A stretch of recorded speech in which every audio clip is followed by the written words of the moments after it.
Praise the lord.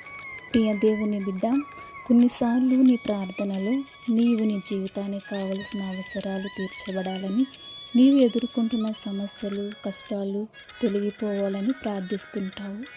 కానీ విచిత్రం, నీవు ప్రార్థన చేసిన అవసరాలు తీరకపోగా ఇంకా ఎక్కువ అవుతూ ఉంటాయి.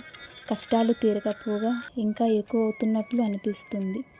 దేవుడు నా ప్రార్థన ఆలకిస్తున్నాడా అనే డౌట్ కూడా నీకు వస్తుంది.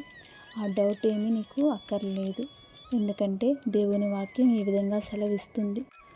రోమీయులకు రాసిన పత్రిక 8వ అధ్యాయము 28వ వచనం. దేవుణ్ణి ప్రేమించు వారికి ఆయన సంకల్పము చొప్పున పిలువబడిన వారికి మేలు కలుగుటకై సమస్తమును సమకూడి జరుగుచున్నవి.